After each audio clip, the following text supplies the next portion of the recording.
Intellectual property refers to the creations by the human mind. These are ideas, innovation, artistic work, name brands, and designs that have value, even though you cannot physically hold them. Think of it this way. If you write a song, invent a gadget, create a logo, or develop a software, these creations belong to you. The law protects them so that other people cannot copy or claim them as their own. In the Philippines, intellectual property is protected by Republic Act 8293. This law encourages creativity and innovation because creators know that their work is legally protected. Now that we're done with the meaning of intellectual property, let's dive right into the types of intellectual property. The first is the copyright and related rights. Copyright protects original literary, scientific, and artistic work. These include books and other literary works like film, painting, music, and audio recordings, and also the computer and software programs. One thing important to remember is that copyright automatically granted. This means that as soon as the author, artist, musician, or programmer creates an original work, they already own the copyright. They don't need to register it first for the copyright to exist. Copyright gives the owner exclusive rights over the work. This means that they decide whoever is copy to allow it, publish it, distribute, or use it. If someone wants to work or use the work, they usually need to have a permission to the copyright owner. For example, if a nursing student writes an original book with their own illustration, explanation, that work is automatically protected by copyright. If another person used it, they cannot legally photocopy the entire book or sell it without the author's permission. In the Philippines, the duration of copyright depends on the situation. For created by a single author, the copyright lasts throughout the author's lifetime and continues for 50 years after the death. For posthumous work, or works that are published after the author's death, the protection also lasts for the same period. If the author has multiple authors, the economic right remain protected until the death of the last surviving author, plus another 50 years. To summarize, copyright protects the original and creative work automatically belongs to the creator. Once the work is made, this gives the creator exclusive rights over its product and have legal protection for many years even though the creator already passed away. The next type of intellectual property is trademark and service mark. A trademark identifies goods or product while a service mark identifies the services. A trademark can be a word, symbol, logo, or combination of these elements to help consumer recognize a brand. For example, brands like Goldilocks, National Bookstore, SM, or Undocs use trademarks so consumer can easily identify their products and services. You may also see the symbols TM and the enclosed R. The TM means that the trademark is in application pending or being claimed, while the R that is enclosed in a circle means that the trademark has been officially registered. Registering a trademark gives owner exclusive rights to use their mark. It also provides legal protection, creates competitive advantage, and allow business to expand through licensing or franchising.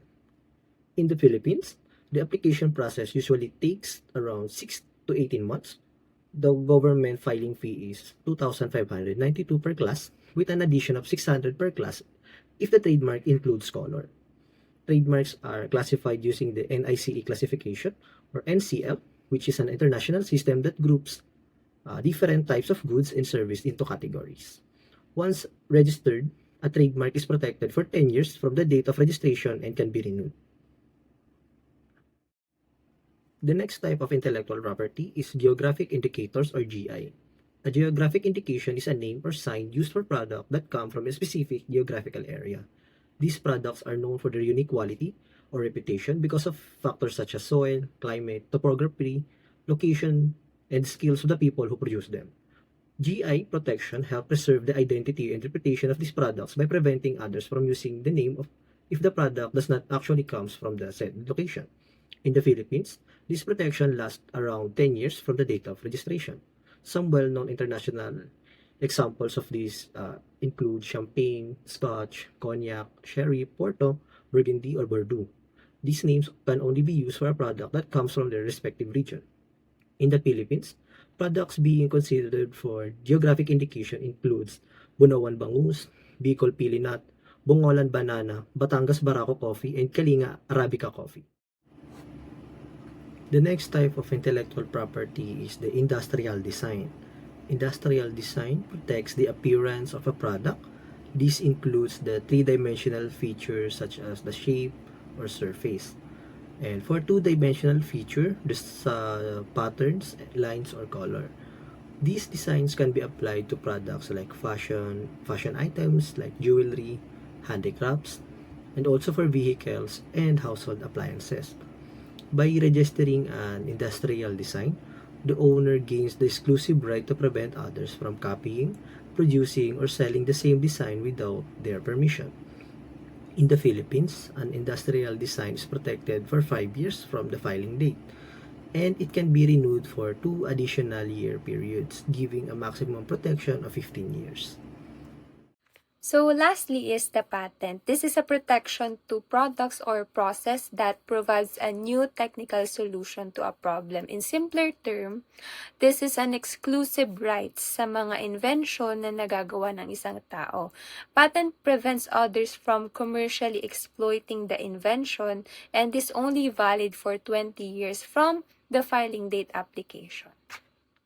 So under patent, there are 3 types of patents. So first is the utility patent. This is given sa mga bagong invention katulad ng mga machine, chemicals, mga products or processes. So the main thing that it protects is how the invention work or how do you use the invention. Ito po yung pinaka-common type of patent. Example, if you have invented a medical device na may bagong paraan ng pag-sterilize ng equipment, it could be under the utility patent since it is used widely or it will be used by the medical field.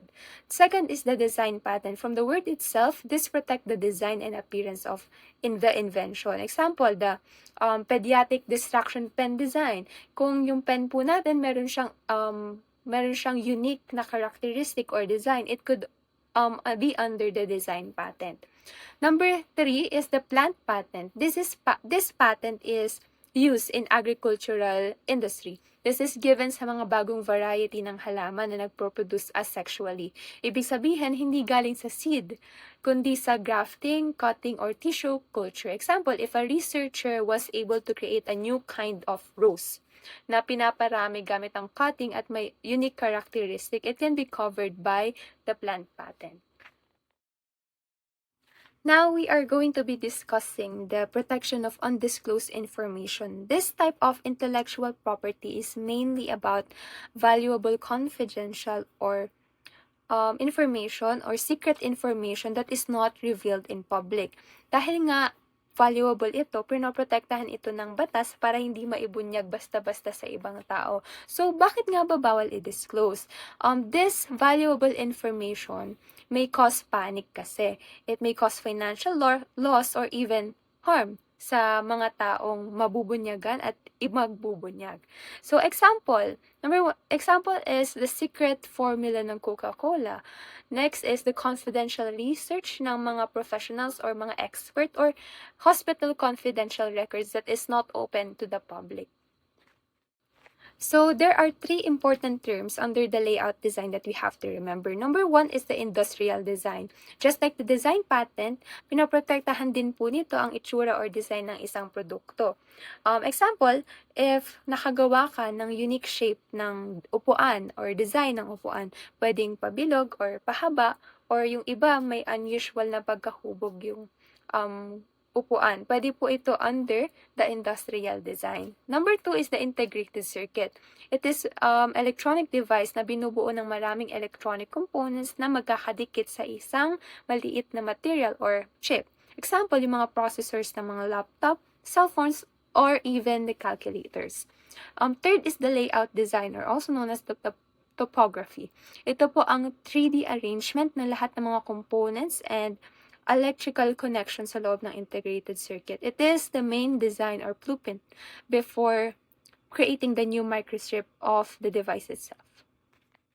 Alright, so moving on, we are going to be knowing about the layout design or topographies of integrated circuit. So it is a type of design that are usually 3-dimensional elements or forms intended for manufacturing. In the Philippines, ito po ay pinoprotektahan ng Republic Act No. 9150 or the Protection of Layout Design, Topographies of Integrated Circuits Act. Ang batas po na ito ay nagbibigay ng exclusive rights, ibig sabihin yung owner lang na may karapatang gumawa, magbenta o mag-commercialize ng layout design. Hindi ito pwedeng kopyahin o gamitin ng iba pang mga tao nang walang permiso. So, compared sa invention patent, mas madali at mas mura ang pagkuha ng protection sa ilalim ng Republic Act number 9150.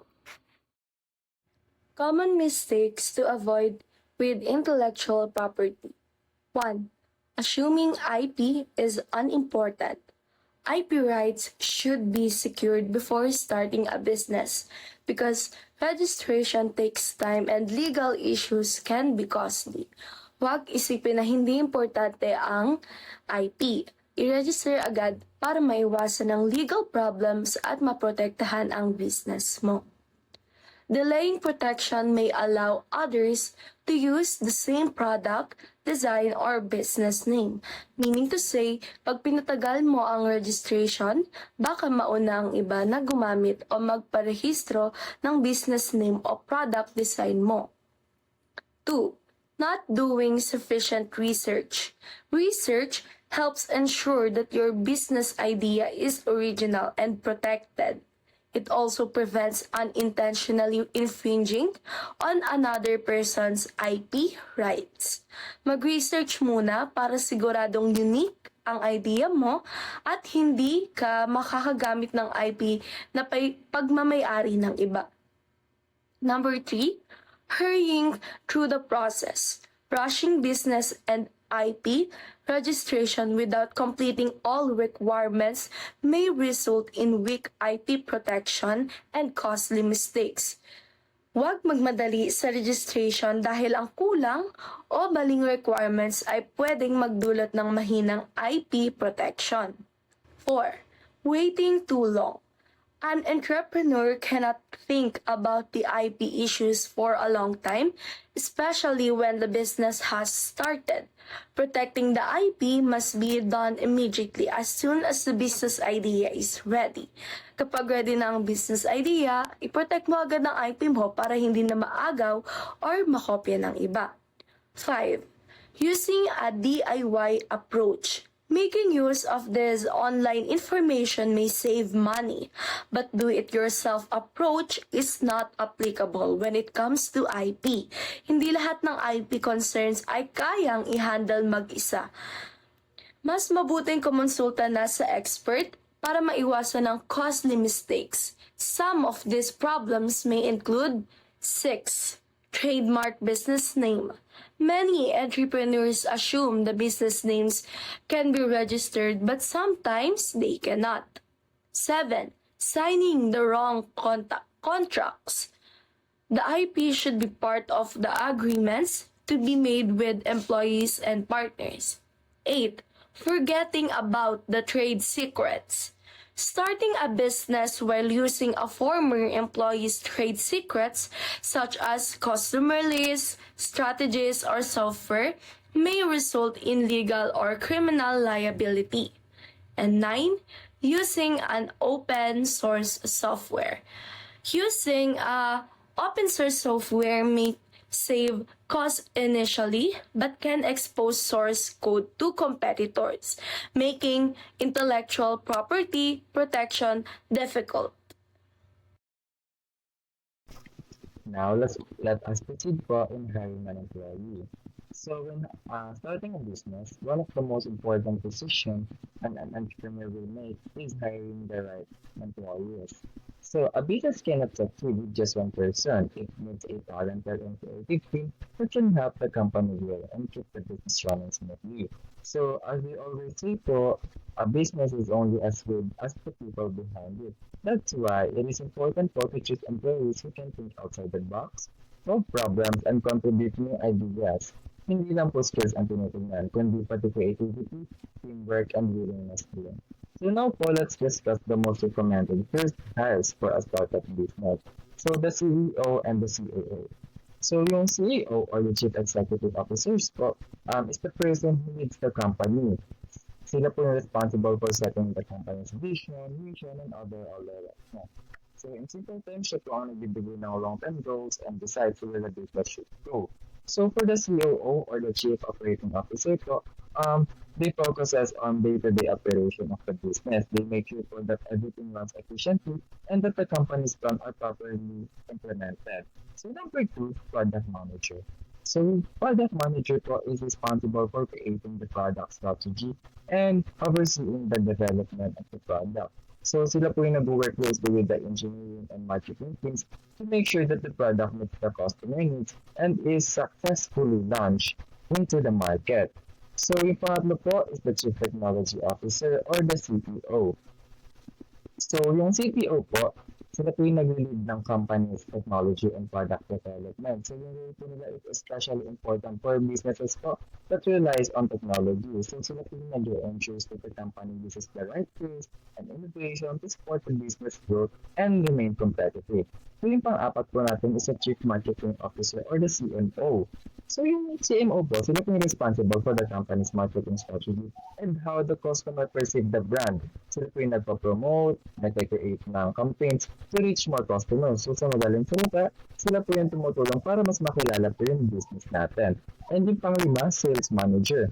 So sila po yung nag-focus on generating leads, attracting customers, and increasing sales. So yung main goal po nila is to bring more revenue into our business.